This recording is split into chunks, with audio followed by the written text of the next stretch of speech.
الحمدللہ رب العالمین، اللہم صلی علی محمد وعلی آل محمد کما صلیت علی ابراہیم وعلی آل ابراہیم انک حمید مجید۔ اللہم بارک علی محمد وعلی آل محمد کما بارکت علی ابراہیم وعلی آل ابراہیم انک حمید مجید۔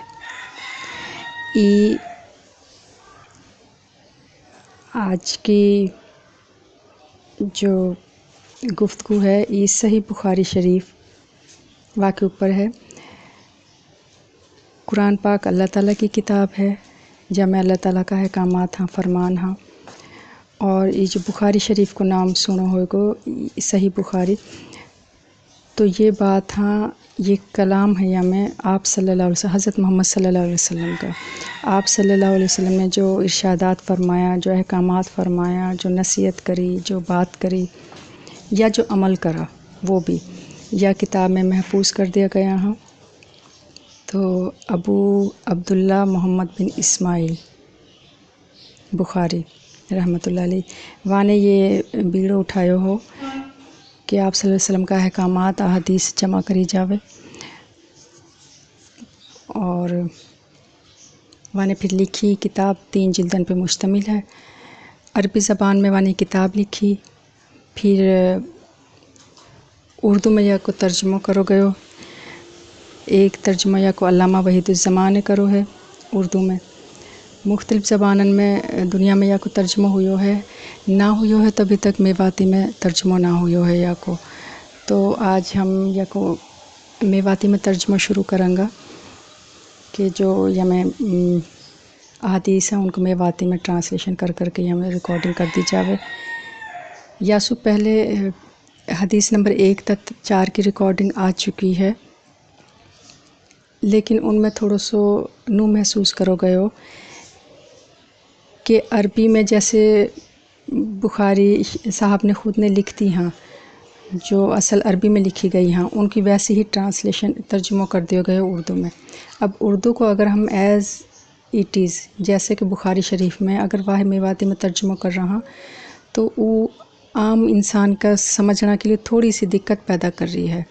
تو ہم نے نو سوچو ہے کہ یہ عام فہم بنانا کے لیے کہ لوگ یہ روٹین میں سن سکاں اور ان احکامات نے بآسانی سمجھ سکاں، تو یا کہ اور سلیس انداز میں کر دیو جاوے۔ واکو طریقوں نو ہو رہو ہے کہ جیسے بخاری شریف میں حرف پہ حرف لکھو ہے، پہلے یا سو ایک نمبر سے لے کے 4 نمبر تک جو یا میں ابھی تک دستیاب ہاں میواتی میں یا کا ترجمہ وہ ایسے ہی کرو گئے ہو لفظ و لفظ جو بخاری شریف میں ہے، لیکن جو بخاری شریف کو لفظ پر لفظ میواتی میں ترجمہ ہو رہا ہے تو عام فہم نہ ہے، اتنا سننا میں سمجھنے میں تھوڑی سی دقت پیدا آ رہی ہے۔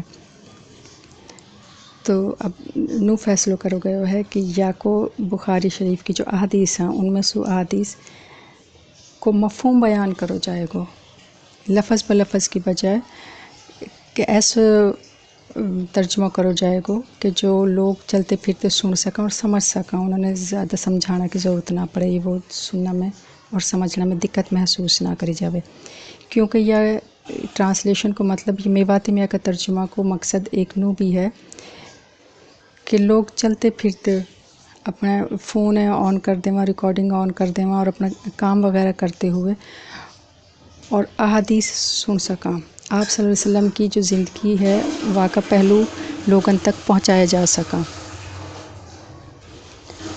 لوگ سمجھنا میں آسانی پائیں گا تو ان پہ عمل کرنا بھی ان کے لیے آسان ہوئے گا۔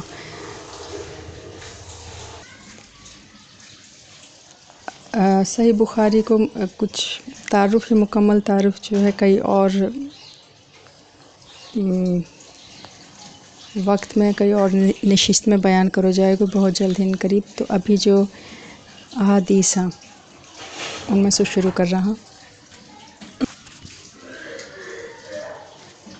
تو یہاں میں پہلا باب میں بیان ہے کہ آپ صلی اللہ علیہ وسلم پہ وحی کیسے آنی شروع ہوئی، اور اللہ نے یہ جو فرمایا ہو کہ ہم نے اے پیغمبر تو پہ واحد طرح وحی بھیجی جیسے نوح اور واقع بعد دوسرا پیغمبر پہ بھیجی۔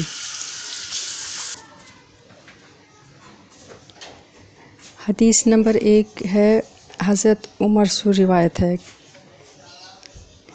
کہ حضرت عمر نے حضور پاک صلی اللہ علیہ وسلم سے سنو کہ آپ صلی اللہ علیہ وسلم نے فرمایا جتنا ثواب کا کام ہاں وہ نیت سو ہی ٹھیک ہو وہاں، اور ہر آدمی کو وہی ملے گو جو نیت کرے، پھر جانے دنیا کمانے کے مارے یا کوئی عورت بہانا کے لیے ہجرت کری دیش چھوڑو، باقی ہجرت وائی کام کے لیے ہوئے گی۔ حدیث نمبر 2 ہے کہ حضرت عائشہ سے روایت ہے کہ حارث بن حشام نے حضور پاک صلی اللہ علیہ وسلم سے پوچھو کہ یا رسول اللہ صلی اللہ علیہ وسلم بتاؤ آپ پہ وہی کیسے آتی ہے، کیسے آوے ہے؟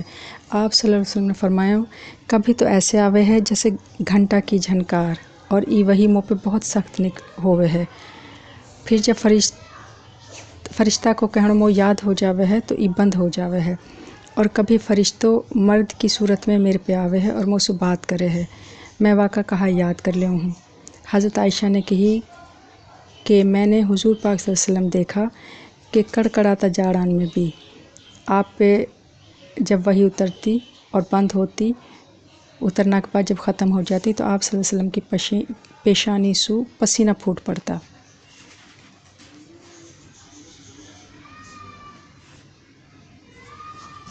حدیث نمبر 3 ہے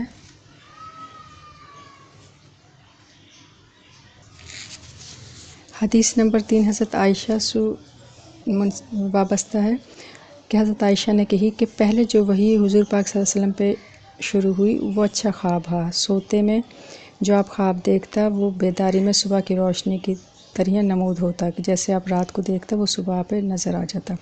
پھر آپ ہے تنہائی بھی اچھی لگنے لگی اور آپ ہیرا کا غار میں اکیلا رہتا، اور ہون گنتی کی کئی رات عبادت کرتا۔ جب گھر آنا کو شوق ہو تو جب تک ہون رہتا جب تک کہ گھر میں آنا کو شوق نہ ہو تو، اور وہ کام کے لیے اپنے ساتھ کھانوں لے کے جاتا، پھر جب کھانوں ختم ہو جاتا تو حضرت خدیجہ کے پہ لوٹ کے آ جاتا، اتنوں ہی کھانوں اور لے جاتا، ہین تک کہ آپ یا غار ہیرا میں آپ پہ وہی آنا شروع ہوگی۔ جب حضرت جبریل آیا تو انہوں نے کہی پڑھ، آپ نے فرمائی کہ میں پڑھو لکھو آدمی نہ ہوں۔ آپ فرما وہاں کہ پھر جبریل نے میں پکڑ کے ایسے بھیچو کہ میں بے طاقت ہو گو، پھر میں چھوڑ دیو اور کہی پڑھ۔ میں نے کہی میں پڑھو لکھو آدمی نہ ہوں، کیسے پڑھوں؟ انہوں نے جبریل نے پھر میں پکڑو اور دوسری بار اتنا دبایو کہ میری طاقت نے جواب دے دیو، پھر میں چھوڑ دیو اور کہی پڑھ۔ میں نے کہی کیسے پڑھوں، میں پڑھو لکھو نہ ہوں؟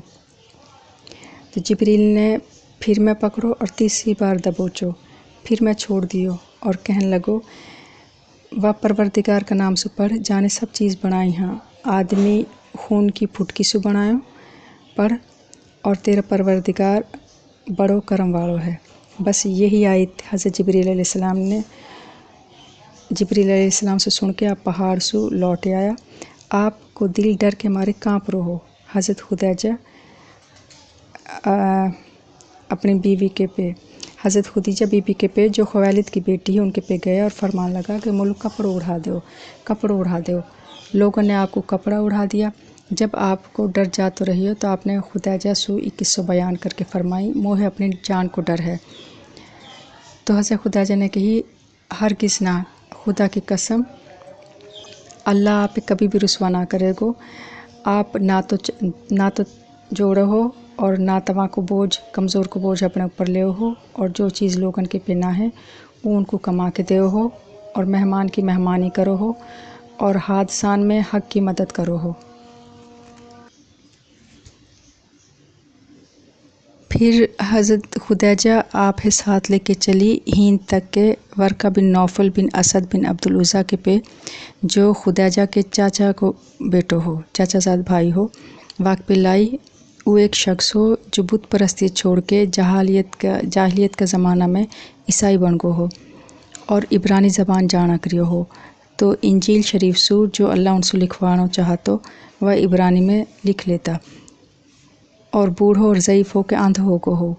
حضرت خدیجہ نے ان سے کہی میرا چاچا زاد بھائی اپنا بھتیجا حضرت محمد کی بات تو سن۔ تو ورقہ نے آپ سے کہی میرا بھتیجا کیا ہے؟ تینے کہا دیکھو. آپ صلی اللہ علیہ وسلم نے جو دیکھو وہ ان لو بتا دیو. تب ورقہ بن نوفل کہہ اٹھو کہ ای تو او خدا کو رازدار فرشتو ہے جو اللہ تعالیٰ نے حضرت موسیٰ پہ اتارو ہو. کاش میں وا وقت تیری پیغمبری کا زمانہ میں جوان ہو تو، کاش میں وا وقت تک زندہ رہ تو جب تو ہے تیری قوم اپنے شہر سے نکال باہر کرے گی. آپ صلی اللہ علیہ وسلم نے فرمایا سچ کہا وہ موئے نکال دیں گا، کہا وہ منہ نکال دیں گا. ورقہ نے کہی ہاں بے شک نکال دیں گا. جب کبھی کئی شخص نے ایسی بات کہی جیسی تو کہوے ہے تو لوگ واقع دشمن ہوگا، اور جب میں وا دن تک جی تو رہی ہو تو تیری پوری مدد کروں گو. پھر بہت زمانہ نہ گزرا کہ ورقہ مر گو اور وہی آنو بند ہو گو. ای وہی آنا بند ہونا کوئی مطلب ہے کہ جب ورقہ فوت ہو گو ہو تو آپ صلی اللہ علیہ وسلم پہ جو میں بیچ میں اپنی بات کوٹ کر رہی ہوں کہ جب آپ صلی اللہ علیہ وسلم پہ پہلی وحی آئی ہی تو واقع بعد پھر کافی دیر تک وہی آنا بند ہوگی ہی. تو یہ ہمارے بات لکھے گئی کہ ورقہ مر گو اور وہی آنا بند ہوگی. تو آگے ابن شہاب نے کہی کہ آپ صلی اللہ علیہ وسلم نے فرما وہاں کہ میں ایک بار رستہ میں جا رہا ہو اتنے میں نے آسمان سے ایک آواز سنی.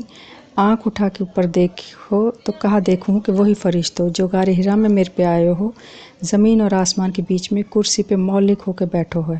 میں یہ دیکھ کے ڈر گو اپنا گھر کو لوٹو. میں نے گھر ایان سے کہی مل کپڑ اڑا دو. تب اللہ تعالیٰ نے یہ آیت اتاری اے کپڑا اوڑھن والا اٹھ. لوگن نے ڈرا یا آیت تک اور پلیدی چھوڑ دے. پھر تو وہی گرم ہو گئی اور بار بار آنا شروع ہو گئی. سورہ مدثر کی جو آیت ہے صورت ہے ای والی اے کپڑا یا ایھا المدثر، یعنی کہ گیپ کے بعد پھر ای والی آیت اتری ہے. واقع بعد وہی گرم ہو گئی یا مطلب ہے کہ برابر آن لگی. اور کئی لوگوں نے روایت کری ہے یہ والی حدیث. آگے حدیث نمبر 4 ہے. حضرت عباس سے روایت کری گئی ہے کہ آپ صلی اللہ علیہ وسلم جلدی سے وہی یاد کرنا کے لیے اپنی زبان نہ ہلا کرو. آیت ہے اے پیغمبر جلدی سے وہی یاد کرنا کے مارے اپنی زبان نہ ہلا کر رکھ.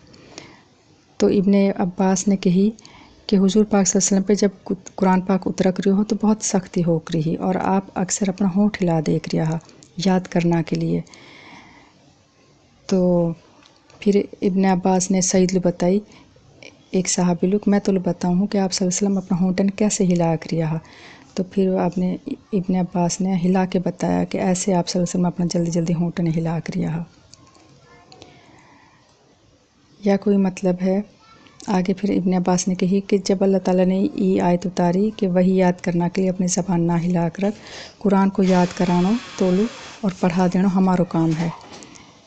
یعنی تیرے دل میں جما دیں گا پڑھا دیں گا، صرف تو خاموشی کے ساتھ سنتا رہ جو ہماری آیت اترا. پھر ان آیتن اترنے کے بعد آپ صلی اللہ علیہ وسلم ایسے کرتا کہ جب جبریل آپ کے پہ آ کے قرآن سناتا تو آپ چپ کر کے سنتا، اور جب وہ چلا جاتا جبریل علیہ السلام تو حضور پاک صلی اللہ علیہ وسلم واہی طرح قرآن پڑھ دیتا جیسے حضرت جبریل نے پڑھو ہو. یعنی اللہ تعالیٰ کی طرف سے آٹومیٹک حضرت حضور پاک صلی اللہ علیہ وسلم نے حدیث مبارک یاد ہو جا کری ہے. آگے حدیث نمبر 5 ہے کہ حضرت ابن عباس سے روایت ہے کہ حضور پاک صلی اللہ علیہ وسلم سب لوگوں سے زیادہ سخی ہے، اور رمضان میں تو جب جبریل علیہ السلام آپ سے ملا کرتا بہت ہی سخی ہو جاتا آپ. اور جبریل علیہ السلام رمضان کی ہر رات میں آپ سے ملا کرتا اور آپ کے ساتھ قرآن کو دور کرتا، یعنی یا آپ سناتا ہوئے گا یا آپ سے سنتا ہوئے گا. غرض حضور پاک صلی اللہ علیہ وسلم لوگوں کو بھلائی پہنچان میں چلتی ہوا سے بھی زیادہ سخی ہے. یہ 5 حدیث صحیح ہے بخاری سے. وما علینا الا البلاغ المبین. اللہم صلی علی محمد وعلی آل محمد.